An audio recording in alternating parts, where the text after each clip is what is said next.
এখন এই হাঁটুর ব্যথা বা হাঁটুর সমস্যা আসতে 60-65 বছর বয়স পর্যন্ত অপেক্ষা করতে হয় না। অনেকের অল্প বয়স থেকেই হাঁটুর সমস্যা বা হাঁটুর ব্যথা দেখা দেয়। এই হাঁটুর সমস্যা বা হাঁটুর ব্যথার জন্য যাদের সিঁড়ি দিয়ে ওঠানামা করতে, পা ভাঁজ করে বসতে এবং হাঁটাচলা করতে অসুবিধা হয়, তাদের জন্য আজ কয়েকটা ব্যায়াম দেখাবো। এই ব্যায়ামগুলো করুন। এই ব্যায়ামগুলো করলে আপনার হাঁটু দীর্ঘদিন সুস্থ থাকবে, হাঁটুর কর্মক্ষমতা বেড়ে যাবে, আপনি ঠিকমতো চলাফেরা করতে পারবেন। ব্যায়ামগুলো দেখে ভালো লাগলে চ্যানেলটা অবশ্যই সাবস্ক্রাইব করে দেবেন, আর ভালো লাগলে কমেন্ট করতে কিন্তু ভুলবেন না।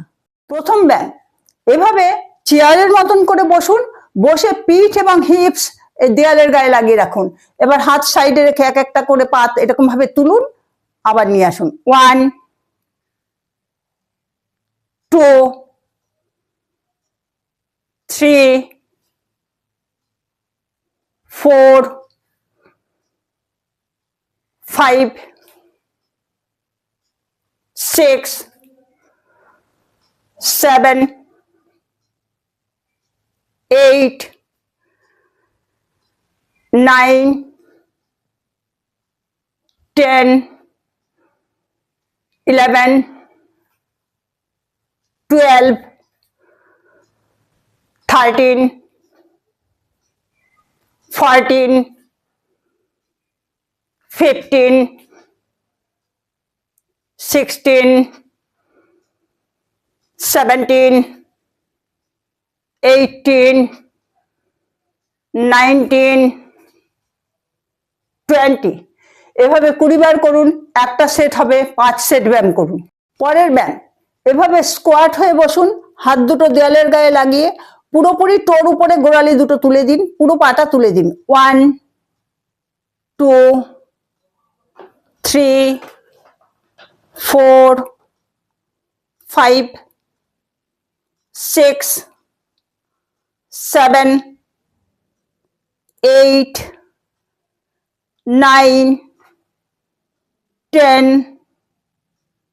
11 12 13 14 15 16 17 18 19 20।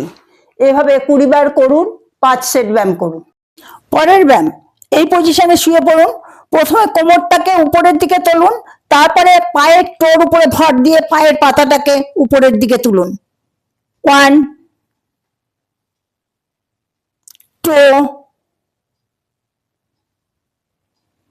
3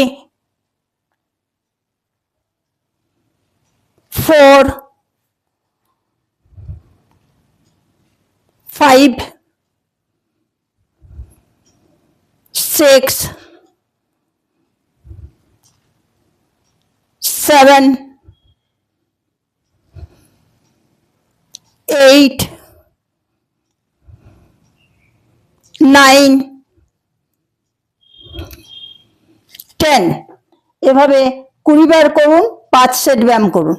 পরের ব্যায়াম, এই পজিশনে শুয়ে পড়ুন, পা একটা পা এরকম ভাঁজ করে রাখুন, অপর পাটা তার উপরে তুলে দিন, তুলে দিয়ে এই পায়ের ভেতর দিক দিয়ে এরকম হাতটা ধরে এনে পাটা নিজের পেটের দিকে টেনে আনুন। 1 2 3 4 5 6 7 8 9 10। এবার যে পাটা উপরে ছিল সেই পাটা আবার নিচে দিয়ে ঠিক একইভাবে করুন। 1 2 3 4 5 6 7 8 9 10। 1 2 3 4 5 6 7 8 9 10। 1 2 3 4 5 6 7 8 9 10। এভাবে ডান পায়ে 10 কাউন্ট করে 10 বার, বাম পায়ে 10 কাউন্ট করে 10 বার করুন। একটা সেট হবে, 5 সেট ব্যায়াম করুন। যে ব্যায়ামগুলো দেখালাম, ব্যায়ামগুলো প্রতিদিন দেখবেন আপনি হাঁটুর ব্যথার থেকে মুক্তি পাবেন। আর যদি হাঁটুর ব্যথা বেশি হয়ে থাকে বা হাঁটাচলা করতে খুব অসুবিধা হয়, তাহলে অবশ্যই ডাক্তারের পরামর্শ নিন।